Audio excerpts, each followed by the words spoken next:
Welcome back again to Red Hint Takes, where we will be breaking down the NFC North and in the future breaking down all of the divisions in the NFL, going over their key additions, going over their key departures, and then giving an overall grade or letting you know where they will finish in the division at the end of the year. But let me know what you think down below. Let's get into it right away with our first team. The team that's going to win the division. The team's going to take back the North to which it rightfully belongs to them. The Green Bay Packers are going to be first place this year. Going to take it all back from the Lions because they are really interesting with their additions. Yes, they lost some pieces, of course, but the Packers still have a great team on paper. And Jordan Love last year, I don't think it was a fluke. I think he'll be just as good this year, maybe not a little bit better. Sure, they lost David Bakhtiari. Sure, they lost Aaron Jones. And Josh Nyman, who I think is a sneaky departure for them. John Runyon as well. But I think overall they'll be able to weather those losses because their additions. Javon Bullard, going to be a great linebacker. Edgerrin Cooper going to solidify that inside linebacker spot. Josh Jacobs is going to take over that number one running back position, and he's going to go over 1,000 for sure. Marshawn Lloyd, sneaky, good second option.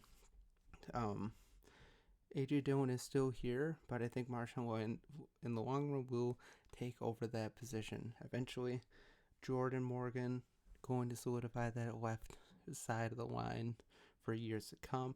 Xavier McKinney has been great ever since he came into the league, and I expect him to be a key piece in Jeff Hafley's new system coming into the league. He's going to be rushing and defending, and he's just been one of the best defenders in the league ever since he came in, rarely giving up touchdowns, and just been one of the most solid defensive pieces on a defense in the Giants that was very bad has been very bad for a couple years. And Greg Joseph, who honestly I don't think makes the team. I mean, I think everybody here's the guy that's finally going to get past Anders Carlson, but I think Anders Carlson survives and is a starting kicker for the year. I just don't think the Packers are just going to give up on him. I mean, look at his brother Daniel Carlson. He was shit in Minnesota, but now he's an all-pro kicker with the Raiders. So it just sometimes takes time. People just got to put some of these players time to develop. It's not just a quick you're in, you're great right away. Some take a little bit more time. And I think Anders Carlson is one of those pieces. I think he's going to, in the long run, probably be the starter. But back to Jordan Love. Jordan Love is going to be great this year once again. He is going to have a great full year because look what he did at the end of last year. Yes, I know he had that interception against the 49ers and his arm. While he has a strong arm, it's not as strong as you might think it is. And him trying to throw at the end of the game was hard, but he was throwing into a driving rainstorm. Like, give him a break. I mean, come on. Just because of that one interception, he's shit. I mean, come on. He's still going to be better in the long run than Caleb Williams. But Packers are going to win the division. It's going to be very close. They're probably going to split with the Lions. But ultimately, I think the Packers win. They pull it out. They have a lot of great pieces on paper, great wide receiving core, great tight ends, great running backs, a great up-and-coming offensive line that gets better every year, and a defense that's going to be really sneaky good. It's a really good shot of being top 15, maybe even top 10 if everything works out well. It's going to take Jeff Hafley a little bit of time, but I like what he brings to the table as a defensive coordinator. Going to be very different from guys we've had in the past. Very different from Joe Barry, that's for sure. More pass rush oriented defense, and it's not just going to let the secondary just sit back there and prevent all the time and expect to win the day. But Packers win the division. They're kings of the North at the end of the year with a really good chance to make the Super Bowl. Next we have the Lions, who on paper again have probably filled up every hole that they had from last year. Terry Arnold going to be a great corner. He's no doubt going to be a great corner. Of course, getting taken right in front of the Packers, so that kind of sucks. seemingly becoming a tradition for that. Carlton Davis should be a good corner as well, good secondary corner.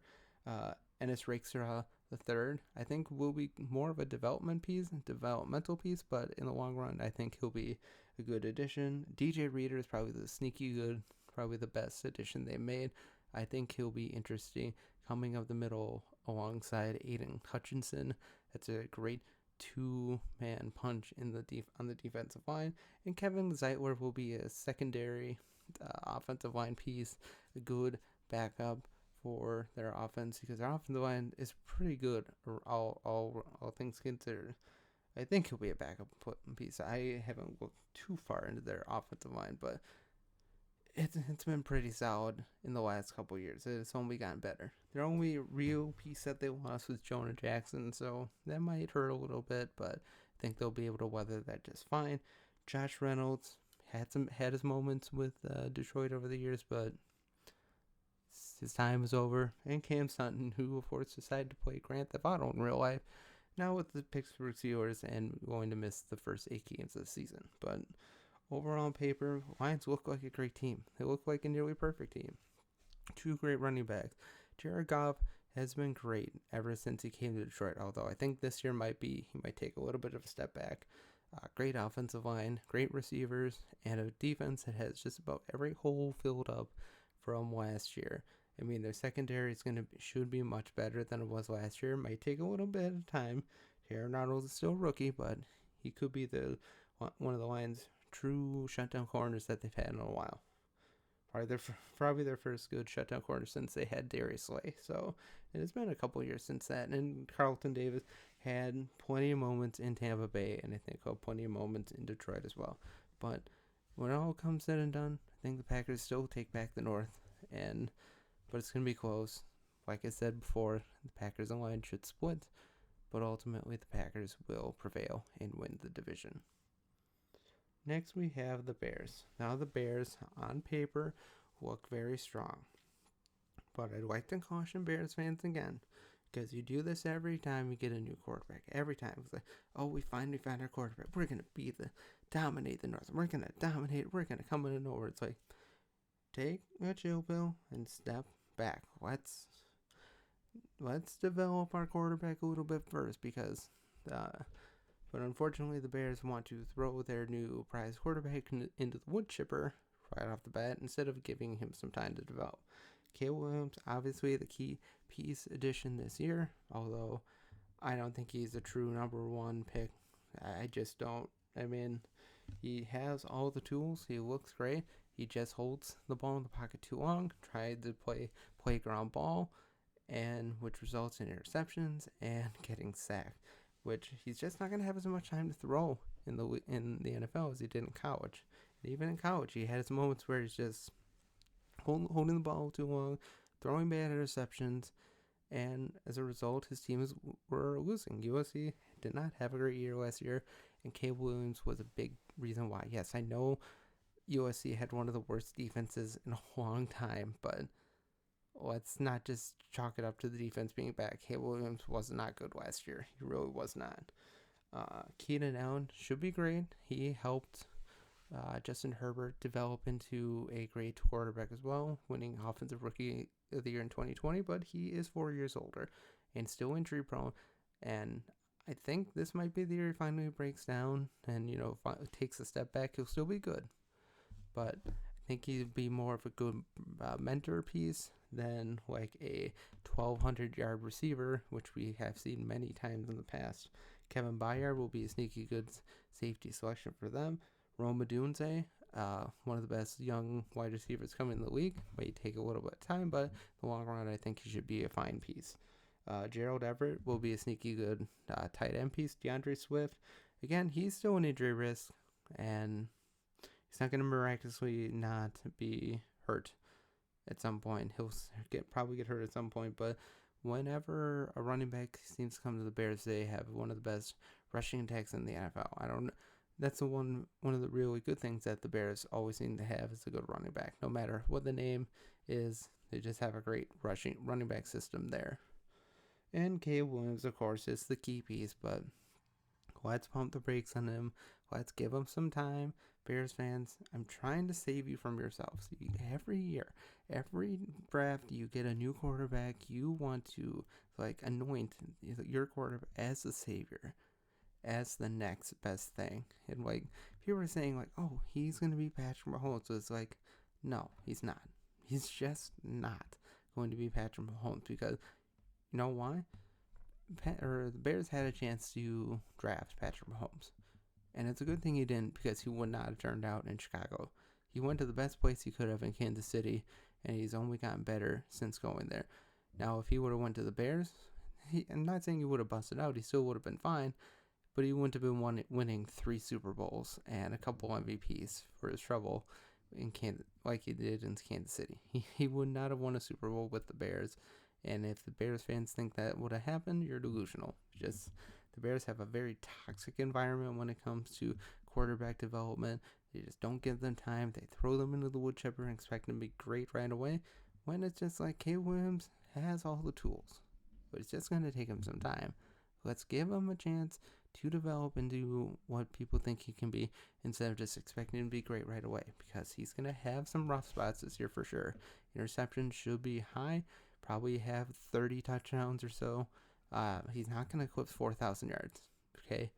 No Bears quarterback has ever done that, and Caleb Williams is not going to be the one to do that. I'm sorry. It's just not going to happen. And in the long run, I still feel that Caleb Williams will end up leaving somewhere and maybe doing better somewhere else, but as long as the quarterback gets drafted by Bears, expect them not to be as good as they could have if they gone anywhere else. I'm sorry. And that's not just the Packers fan in me. It's just reality. The Bears don't develop their quarterbacks. You don't give them time, and they just aren't a great place to develop quarterbacks. They just aren't. But they'll finish in third at least, so there'll be a little bit of improvement. Just playoffs this year? I don't think so. But maybe in a couple years. We'll see. It all depends on the development of Caleb Williams, of course. And last but not least, we have the Vikings. And the biggest thing for them, for why they're going to finish in fourth, is just the change in quarterback. The change between Kirk Cousins and J.J. McCarthy is no small decrease. It is not.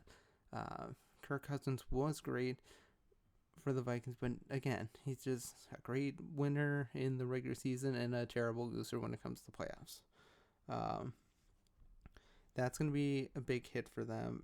Alexander Madison has moments in Minnesota, but ultimately I think they'll be able to weather that well enough. KJ Osborne, again, had his moments, but I don't think it'll be too big of a loss. The biggest loss for the Vikings will be Danielle Hunter. I mean, he's been that key piece in the middle of that defense for years, and him going to the Texans will be huge for them.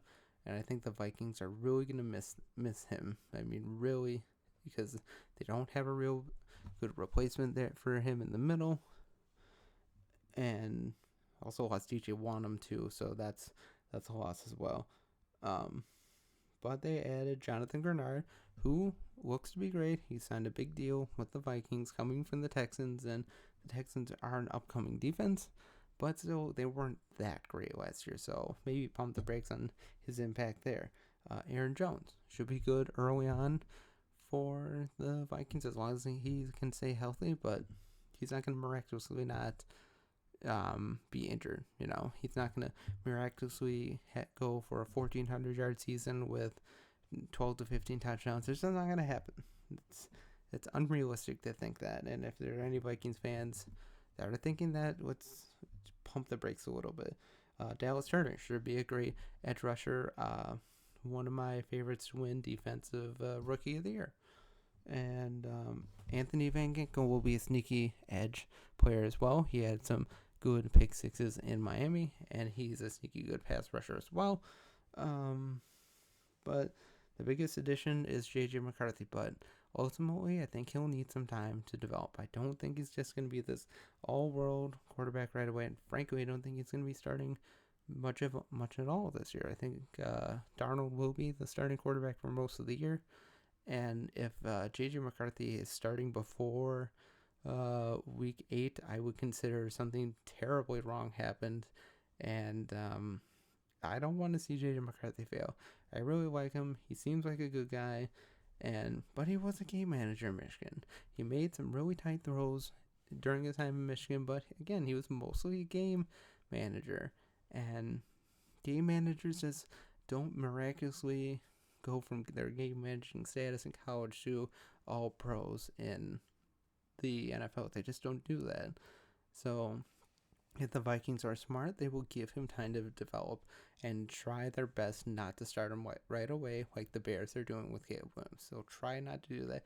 Be smarter than the Bears. Give your quarterback time to develop. I mean, you don't want to be picking this high again in the next couple of years because you threw your quarterback into the wood chipper too soon and he wasn't ready for it. But ultimately, the Vikings will finish in fourth. I think your records overall for the Packers will be like 12-5. The Lions will be 11-6. The Chicago Bears will be 8-9, 9-8 maybe. I think more likely than not they'll finish below 500. Maybe at worst they finish 7-10, 6-11. And the Vikings, 5-12 maybe. Maybe at best 8-9, but I don't think they go over 500. But those are what I think will happen with the NFC North. Let me know what you think down below. I will be putting up a poll soon about what division I should do next, but everybody wanted to see me do the NFC North. I'm really not sure why. I don't know why you'd want me to break down the NFC North first of all the divisions, but let me know what you think down below. Let me know where you would rank each team going into the season. Let me know what your season standings would be like at the end of the year. And also let me know what you think the best addition for your team is. I think I went over everybody fairly. I gave everybody their fair shot. I was very nice to the Bears today. Even though I'm down on Caleb Williams, I still think he has talent. It's just give him time to develop. Please give him time to develop and don't just watch him crash and burn like you have every other quarterback since forever, because he never had a truly great quarterback ever. But let me know what you think. Otherwise, have a great day. And as always, God bless.